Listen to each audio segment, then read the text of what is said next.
All right, we'll start in just a couple minutes. I know we're resuming this thing. I just put in the chat, getting more people in. There's other meetings starting right now as well, or in just a few. If you guys have anybody that you want to invite in, send them the link. We'll start in just a few minutes.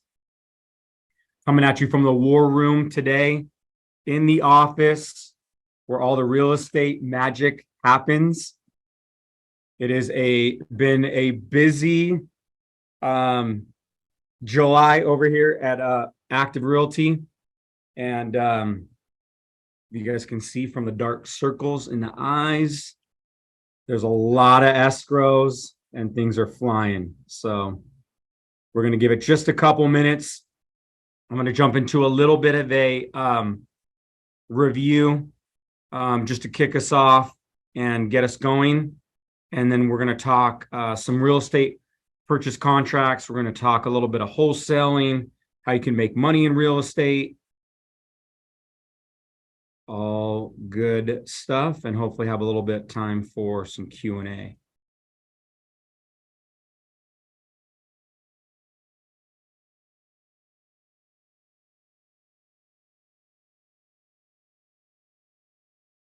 All right, Efren, first time, bro. Good to have you. Welcome, welcome, welcome. Everybody throw in where you're tuning in from. I'll go through, since we have a little bit of a smaller group, it might be today, we'll have a little bit more time for Q&A. I do want it to be valuable for you guys. Since it is a first time, we'll do a little bit of a run through, just so you don't feel a little left behind. We'll move through it quickly, but that way, just so you can see some of the things that we've gone over and talked about so far. All right.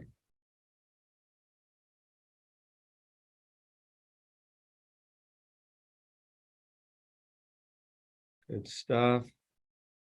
Give it one more minute here, and we'll get it started.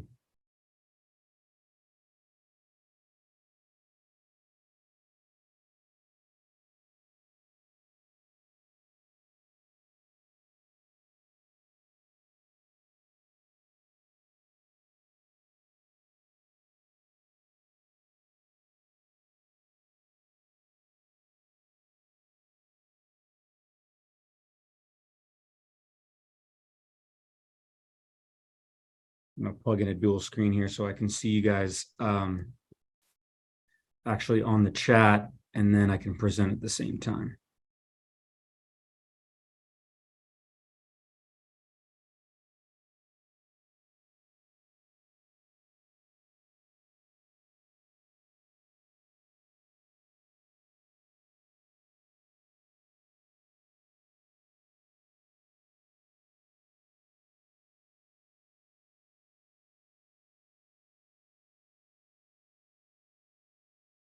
All right. Just getting dialed in, everybody.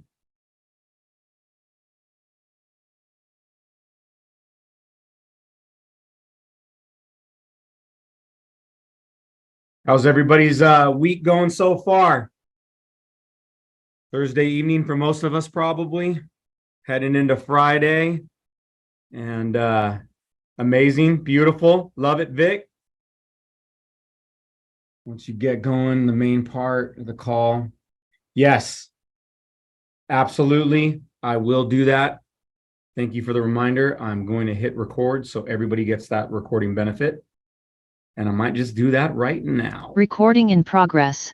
All right. So I'm going to start sharing my screen just to get us in flow. And I'm going to start a little, where'd my Zoom go?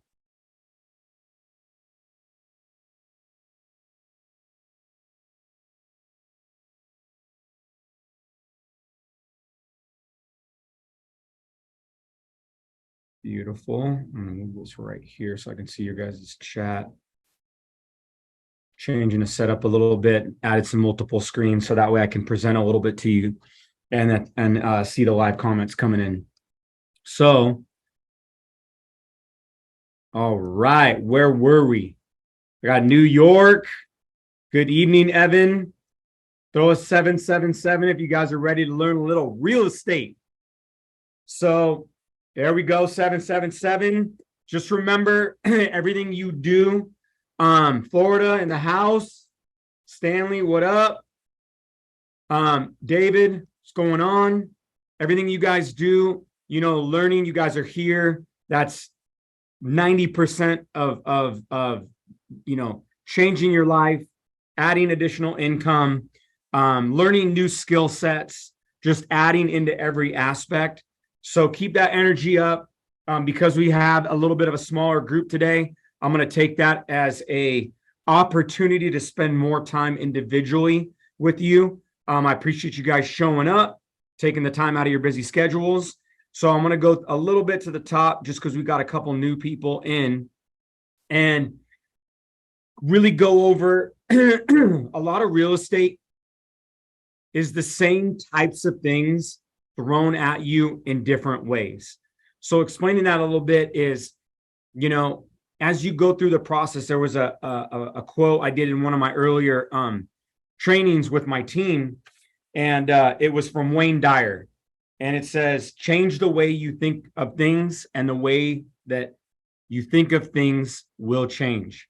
Seems pretty simple and straightforward, but it's crazy how successful people unlock amazing achievements, get the things that they want, seem to have time for family and friends, their family. They own their skills and their work. And regardless if you're in real estate full-time or are an investor, wholesale, no matter what it is, real estate has the ability to not only provide multiple streams of income, ways to make money. In a lot of other industries, that money will come and that money will go. Your wealth is protected in real estate. If you are able to learn the ins and outs of generating and building wealth through purchase agreements, listings, having a portfolio, you're insuring yourself and your family. I heard people talking about the lotto, right? We all know the lotto's up to, I don't know, like $1 billion. I don't know if that's in California or the nation or what, but I know here in California, it's up to $1 billion, right? So it's kind of funny. One of the things I do as a business owner and just an entrepreneur, I ask people, because you can find out a lot about just asking them questions. What do you do if you win the lotto, right? So in JIFU, right? You guys are in e-commerce, Forex, you're learning about life insurance, you're learning about protection mechanisms, you're learning about infinite wealth, right? You're here now in real estate. When you have all those things to build and become successful and enjoy throughout, your lives, one of my things that I talk to people about was, what would you do if you got that $1 billion? What would you do if you had that $100 million? And I might be biased, but a lot of people are like, hey, you know what? I'd give people what they want, pay off their bills, buy that nice car, etc. But everybody's like, I'd buy real estate. I'd buy commercial units. I'd buy multifamily. I'd buy residential. I'd make money saving my taxes off the depreciation, live off the interest, the amount that it keeps going in appreciation of the actual properties, and then secure my wealth for generations to come. So in knowing that, why not at least start on that path? Why not, hey, we might win the lotto, we might not. But at this point, what we want to do, and I'm making sure I'm recording here. Okay, good. Is at least get our feet in the door to understand that process of what you would do, because as you guys are working through, you want to make it where you learn those skills to be able to start adding to your real estate portfolio. Okay. So we talked about some of the agent roles, the listing agent representing both sides. We had a good foundation of some of the terminology.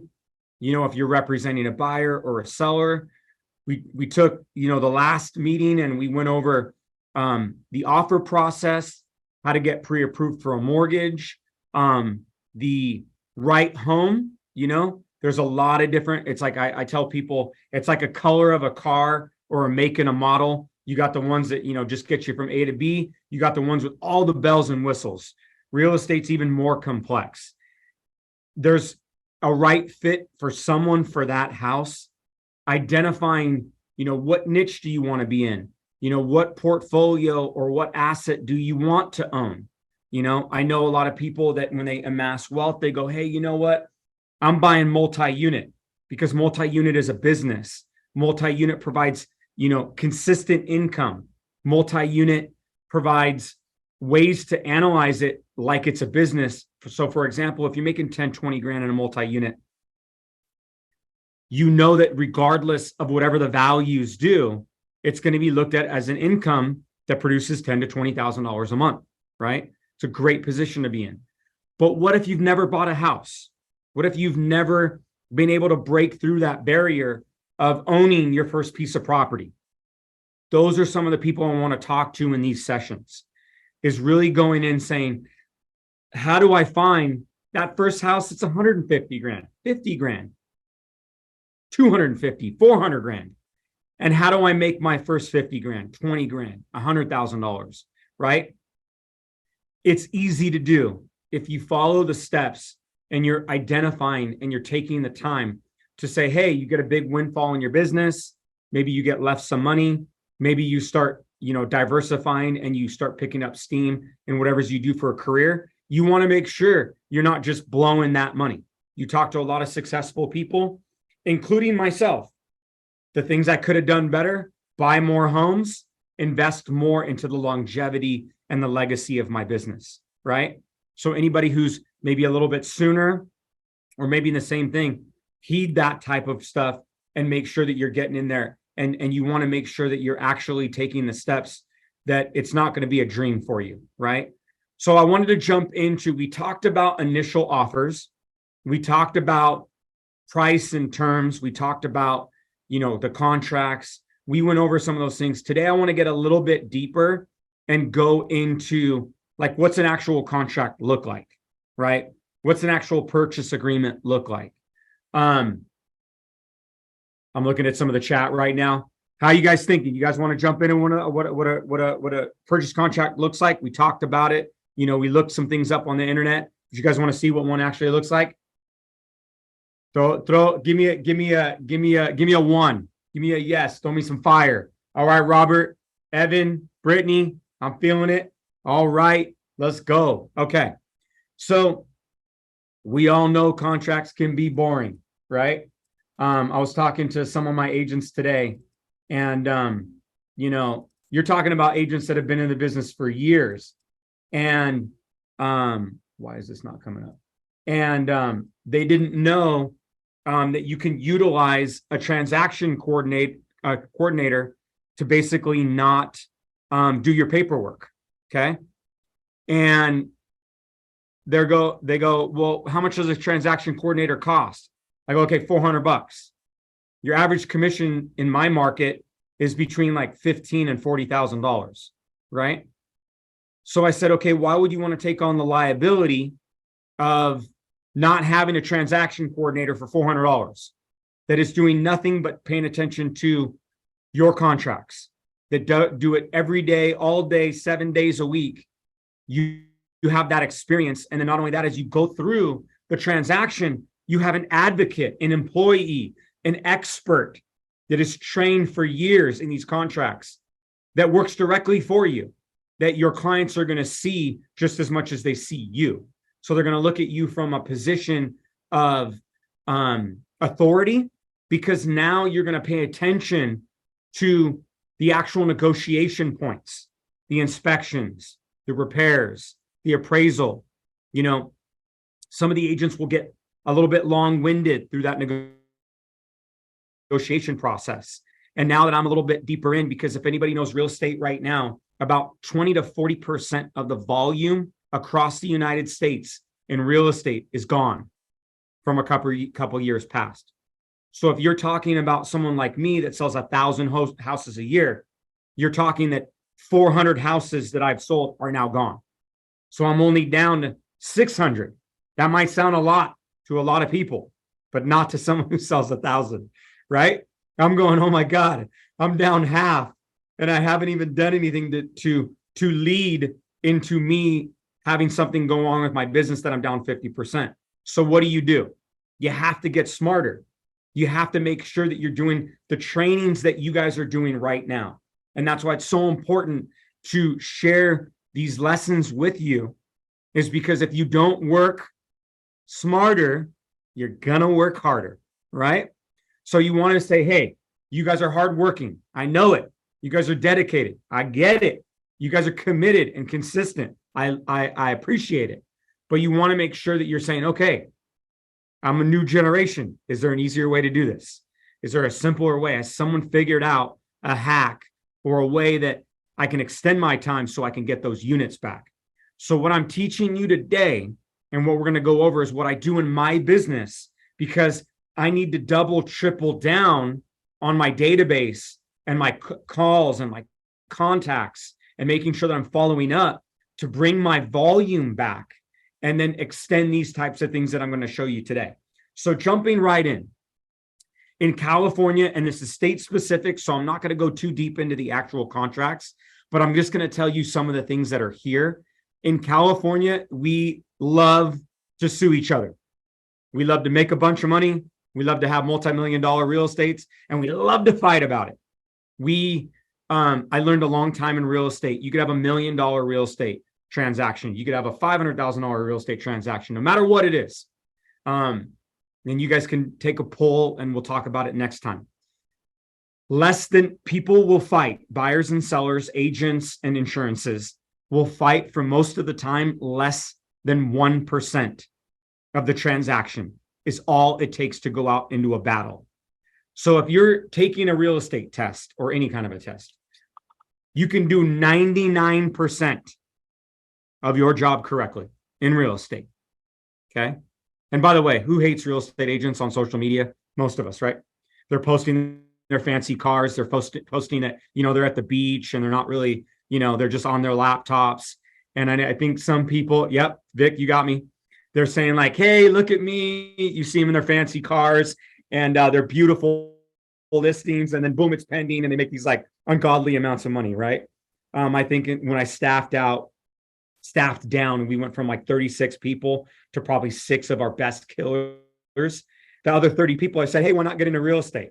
Anybody that was worth their weight and got into real estate started transacting, and they did it rather quickly, right?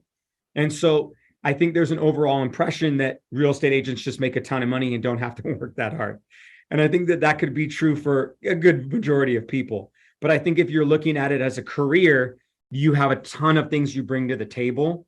And 26 pages right here in the initial contract, okay? So this isn't counters. You have a buyer making an offer, and then now in real estate in California, you have a seller making a counter, and then the seller goes and makes that counter to the buyer. The buyer can make another counter.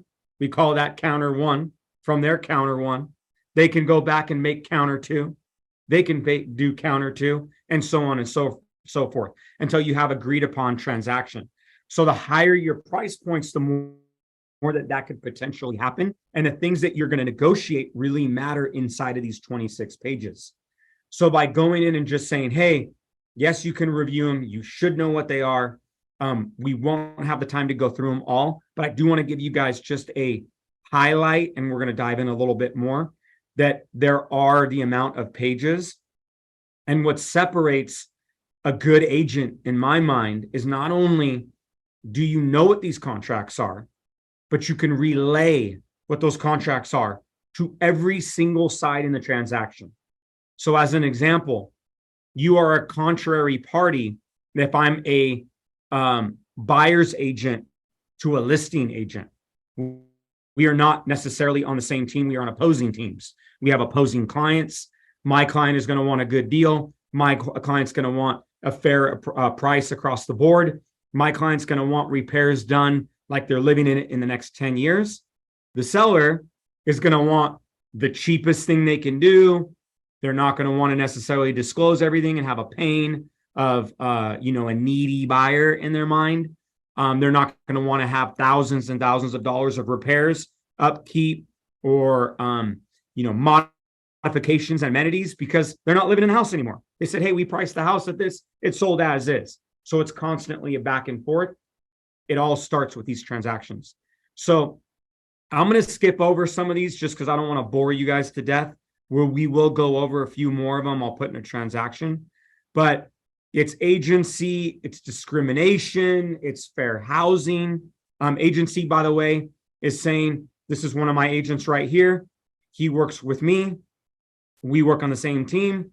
This other seller's brokerage is not. They're at a different agency. It's disclosing to all parties that we have an agency and a relationship, what I just talked to you guys about, that we represent opposing parties. Okay. So it's like front and center for everybody that we work at different brokerages and different sides of the transaction and who our clients are and what we represent. I was in court for the last 3 weeks going over these types of things right now. Fraud, fiduciary duty, breach of contract, right? Because I've been in the business, sold thousands of transactions, 15 years plus, and I'm still standing today.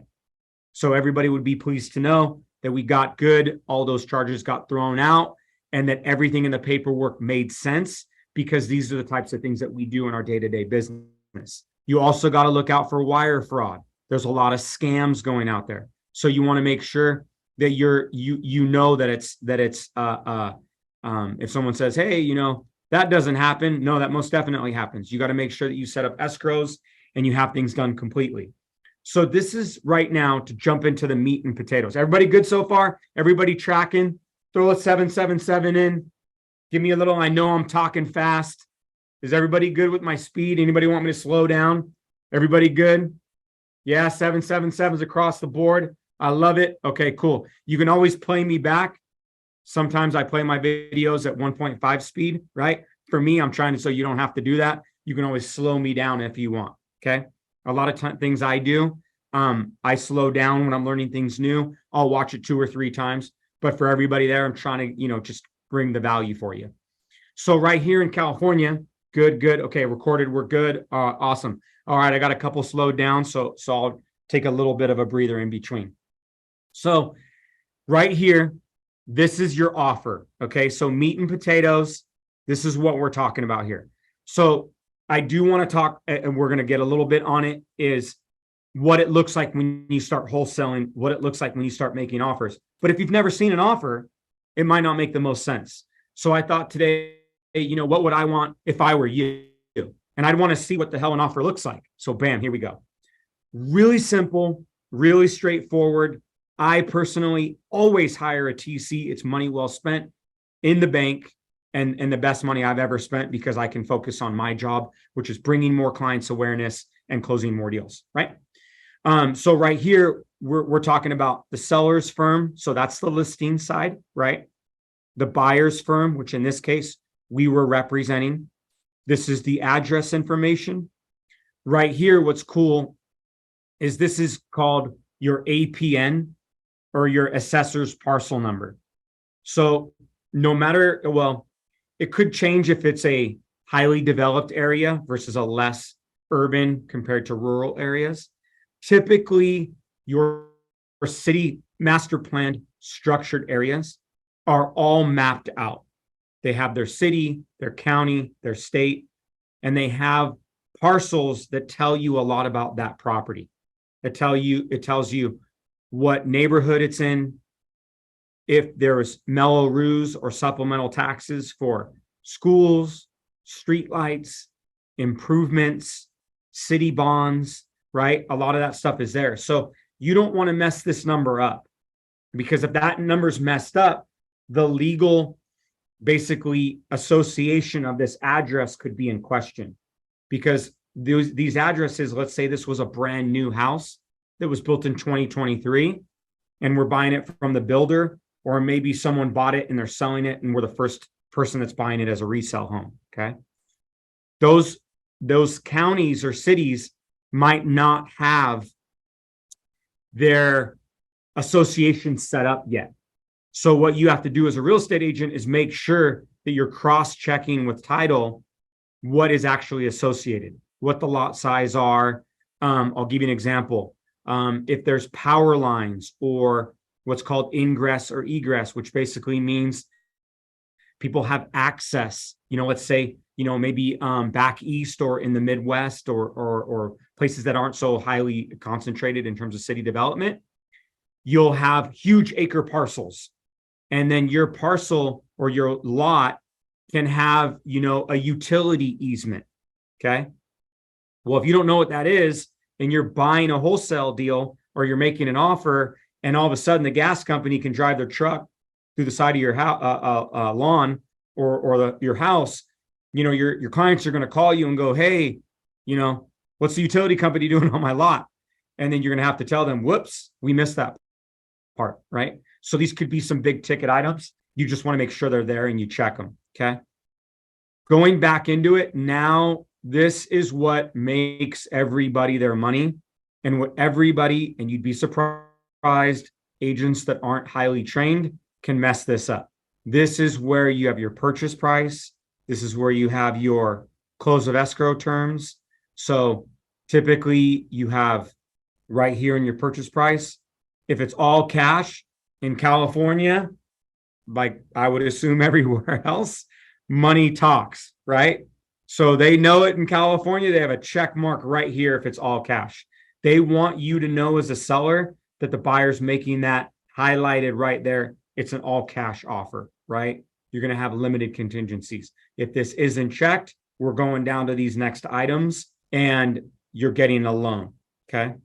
Your initial deposit, we talked about your EMD, which was your earnest money deposit in the contract. It says initial deposit amount. The reason they made that a little bit more clear is because you could always have contracts that require additional deposits, okay? So typically your deposit is due right here within 3 days, or if they write in a specific term. So in California, it's 72 hours from when this contract is accepted. If you don't have that deposit in, you are considered with the state not compliant and not in a valid escrow, because a bona fide offer requires an acceptance from buyers and sellers, as well as an opened escrow with a deposit. Okay. Fun fact to know. So you don't get a deposit. You technically don't have the final terms that create an agreed upon mutual transaction. Okay. So like I just said right here, is the next line is your increased deposit amount. This isn't as frequently used, but we ran into a situation this week. It was a commercial property. They were writing a letter of intent in a purchase agreement, which basically was something that was going to close months down the road. And so what that was going to do is they were going to start with an initial deposit, and then they were going to increase their deposit as they moved through escrow and started receiving funding. Okay. So to make it easy, you're just worried about this line right here, and it's putting you right back into the loan amount. So your loan amount right here, you're going to see it puts it in two forms. Okay. You have your purchase price right here, which is $329. You have your loan amount, which is $317.5. Okay. So that's 96.5% of the purchase agreement. Right here, the next thing it says it's FHA. So you have FHA, conventional. I'm going to go to your comment right now too, Damon. Is what this is going to trigger right here is that if the appraisal or inspections or anything comes in and it's not going to be coming in at the purchase price or above, you're going to have a problem because the buyers won't be able to come in with any additional funds. So right now, we want to make sure that the agent that wrote this offer and the listing agent have comped out this house. They're pretty confident that it's going to appraise for $330,000. We know the lender isn't going to have a tough time. We know that they're going to be properly qualified because they're maxing out what they're borrowing on the property. It's not a grant program, but look at this, guys. Look at this. $1,500 to buy their house outside of their deposit. Okay. So their deposit is about 3%. Okay. And that's standard. It's between 1 and 3%. For someone like this, it's a very strong deposit at 3%. But what they're telling you is if you accept their offer, it's literally $1,500 to buy your first house. Okay. The reason I wanted to highlight this page is because a lot of us have access to this type of funding, right? A lot of us could go find our first house that you could go in and say, wow, I can get in the door for that. Even if you didn't live in there, which California right now has changed their laws where it's very rental friendly now. You can take lots. We talked about this in the beginning, that you can take a lot that's, has a ADU on it, or a second unit, or a granny flat, or a casita, whatever you want to call it, and you can now rent it out. We had a client was going to sell his house for, I think, 450, 500,000. He renovated the front house. He renovated the back house. I think he only spent 5,000-10,000 on each house. He had a 2-bedroom, 1 bath that rented out for $2,000 a month. Okay. His front house, I think his mortgage was only, I want to say it was 2,500, when he bought it, maybe less. And that's with taxes included. It almost covers it, right? If he were to move out of that house and find another house, he could probably rent the front unit for $3,000, $3,500.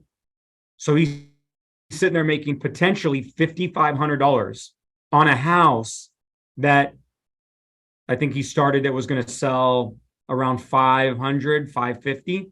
That's an incredible amount of income with what rents have done lately, and that he has the ability to now do that. Okay. That didn't happen about a year ago, right? I'm going to go in and answer you guys' questions right now. So, yes. So you can do a rent to own agreement. So real quick, what I want to tell you guys about a rent to own agreement is if you go into a lease, okay, and it converts into a rent to own, sometimes you don't have a specific contract that you can enforce. It's an option contract. So what that means is you can say, hey, if you sell the house, I have the option to buy this. Okay. Now, if you put an agreement into place on a form like this, and you're either represented by agents, which we have done with our rent to own clients, or there's some sort of a relationship that you can count on with the seller, then you can take that to the bank. The problem is that just like the owners and just like you on a rent to own, is let's say you agreed upon a $500,000 price point and rates increase, and that you could go buy that same house for $450,000. Well, you're not going to pay $500,000. So why would you execute a rent to own on something that you're going to overpay? So you won't do it, right? On the same side, or on the opposite side of the same coin, is the seller could say, hey, we agreed on 500, but I could easily sell this thing for 600. So why would I sell it to you for 5? That's not going to happen. So what you want to do is you want to lock those terms up either initially, and that you're going to have to commit to it one way or another, or 2, you're going to have to renegotiate. So a lot of times with a lease to own or a rent to own, you could cut out real estate agents. You could cut out unnecessary marketing expenses. You can cut out premiums. And, if you are renting the house, you won't need a lot of repairs. The house is essentially yours that you've been living in. So you can cut out some of those things that should be a win-win for both parties. Okay. Hopefully that answers that. And then would you be able to qualify from Andy? Would you be able to qualify for 3% down payment if you don't live in California? So yes, FHA. Now, I guess full disclosure, I work licensed and sell homes in California. So that's my specialty. That's my expertise in the residential side. But go to your state. You're going to have some sort of a program. FHA is a United States. It's a federal fair housing program. So it's something that it might be state specific, but you have it where it's across the United States, and you can do those types of things. So, yes. So if you're not going to live in it, yes.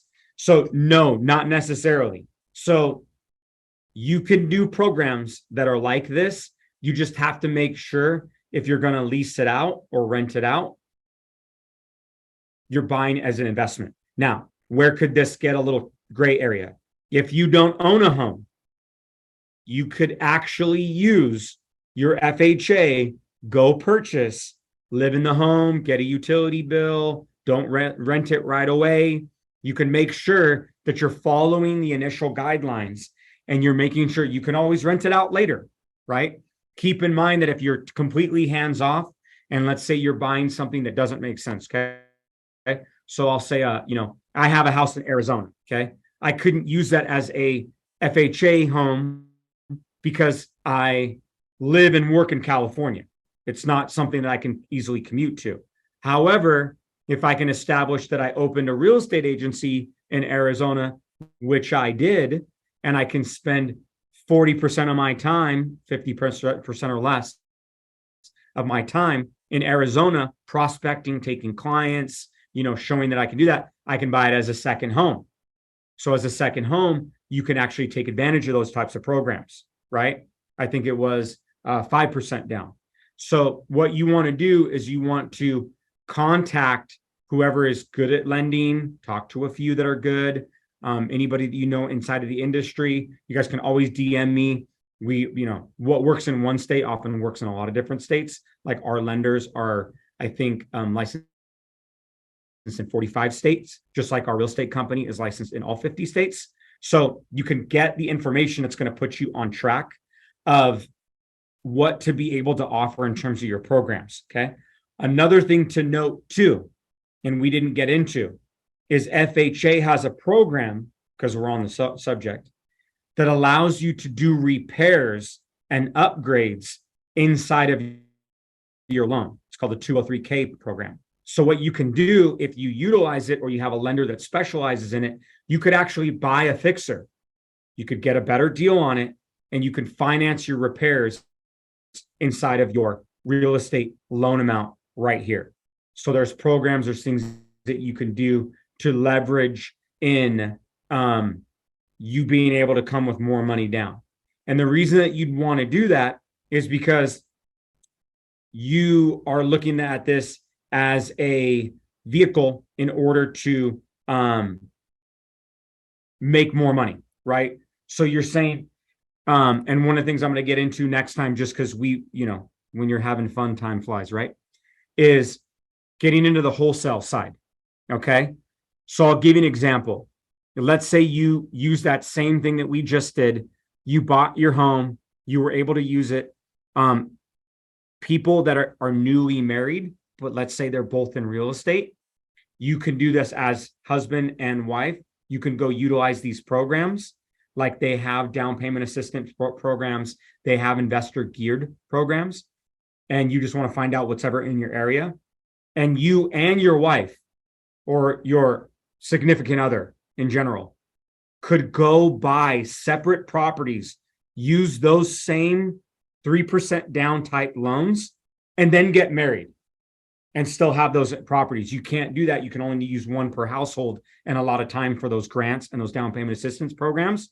So people that are really savvy to it, and let's say they're trying to really leverage capital, can go do that. So what we're going to talk about next time is basically wholesaling. So if you go in and go buy a deal, nothing stops you, right, from making sure if you go buy that deal that you could turn around at some point a year or two later and sell that property, months if you wanted to, right? Circumstances change with people. Some people buy, it's a huge life decision.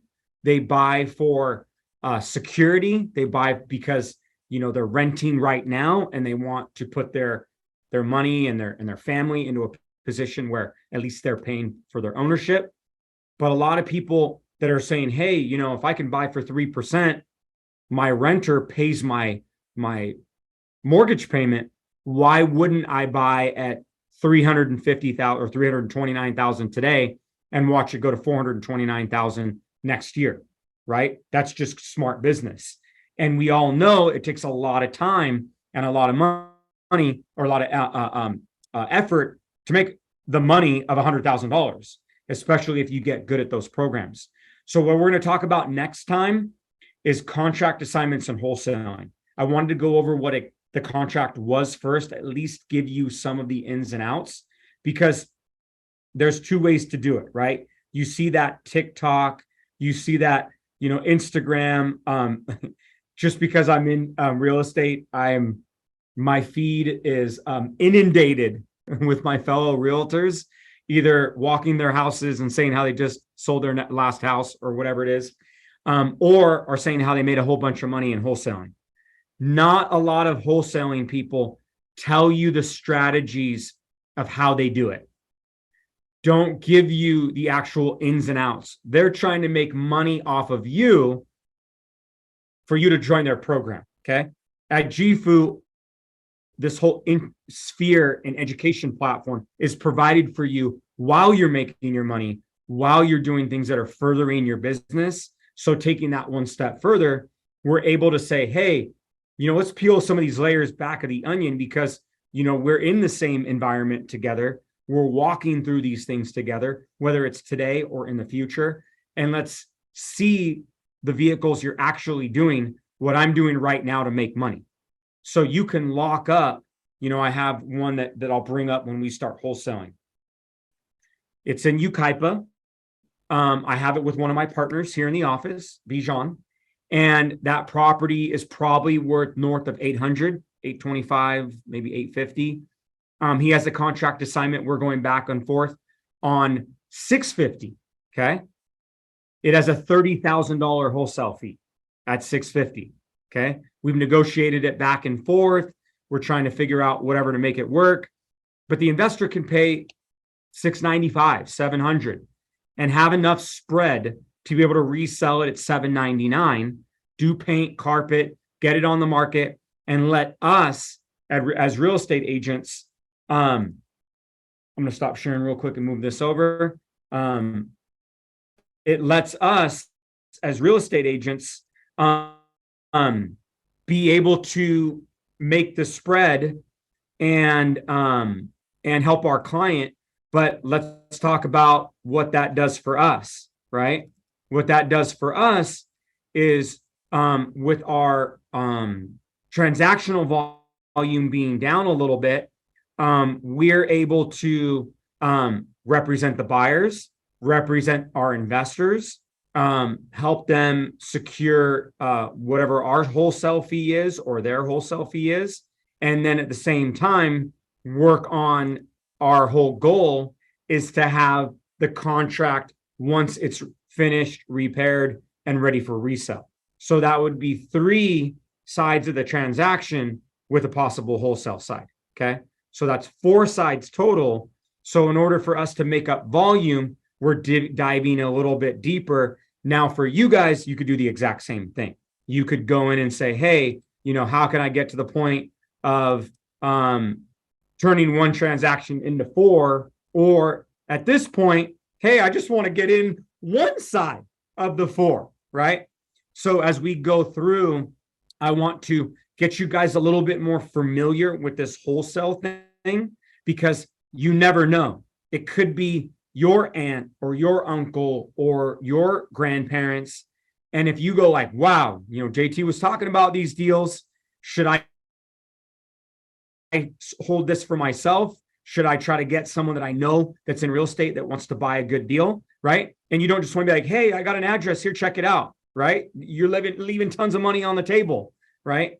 So when you're learning these ins and outs, especially if you want to get licensed in the future, right? It always helps. We talked about in some of our previous ones. It's just another thing that you can say you can do, even if you don't utilize it. You don't need it right out of the beginning. But if you have it, it doesn't hurt. So, me and I know a lot of people know Manny. So my boy Manny, I'm getting a TFA franchise, getting licensed. It's been in the works for 6 months. I've had my hands full in everything that we do here in real estate, but definitely in the next 6 months, as we go through the seasonal differences, I'm going to go get my insurance licenses just because insurances, protection for your assets, infinite banking, all move with real estate. So even though I might not be the expert and I want to say, hey, let's talk to Manny or let's get with one of the TFA advisors, I want to still know and be licensed and in that. So you should do the same thing. I'll leave you guys with this. I am a part of a lot of self-educational things. I share them on my YouTube. I share them on my Instagram. Those are probably my biggest platforms, but all my other platforms as well, right? And one of the things that we do, I love Tony Robbins. He's one of the big things. And what he talked about when I was listening to one of his seminars yesterday on my drive home, I got 25-minute commute each way to work in my house, is he talks about it, no downtime. You're always learning something. You're on the phone talking to a prospect. You're talking to a client. You're using that 25 minutes in the car as a vehicle for learning, or to help your business. And so in the downtime, at least 2 to 3 days out of that week, I listened to my seminars. And what he talked about, which was really big in what I wanted to refocus with you guys in these trainings, is with successful people, it's not what they do that necessarily works. It's the way they do it. It's the succession and the way that they actually go about the system that they move through their patterns. Okay. And what he explained it to was opening a safe or a vault. You can know the combination, but if you don't put it in the right order, if you don't make sure that you're doing things in the succession that you need to, it might not work. It might not open. So if you say, hey, I want to start wholesaling, but you've never learned the ins and outs of real estate, any wholesaler could potentially eat you alive if you're not completely aligned with them. So what I've learned over the years, transparency builds trust. But if you guys are able to build transparency with people, you could easily say, hey, we all have calculators on our phone, right? I was talking with my new commissions gal who took over all of our commissions. And I haven't done commissions in 3 years. I've had people do it, but now we've streamlined the process. And, I messed it up. I didn't do it right. But guess what I did have? A calculator. And I knew right away to say, hey, what's 5% of this? What's 10% of that? What's minus $130? What's minus $80? I'm a sophisticated broker owner for the last 15 years, and I'm using my cell phone calculator. I go back into my programs. We end up figuring it out. But my point is, that is the takeaway, is if you have a good deal, you can translate it with the device that we all carry in our pockets.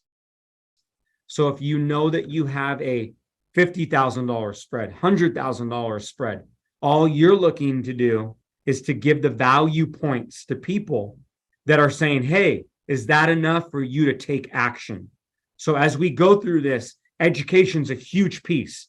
It's a huge platform that you need in order to build transparency for that trust factor. But after you get through that, the way that you show it, look at the greats, look at the BTs, look at the Joshuas, look at the Calvins of the JIFU, is, they have other travel platforms, but they don't have something as good as this. They don't have something as straightforward as this. They don't have something where educators are making it simple and opening up their networks and relentlessly sharing the opportunities.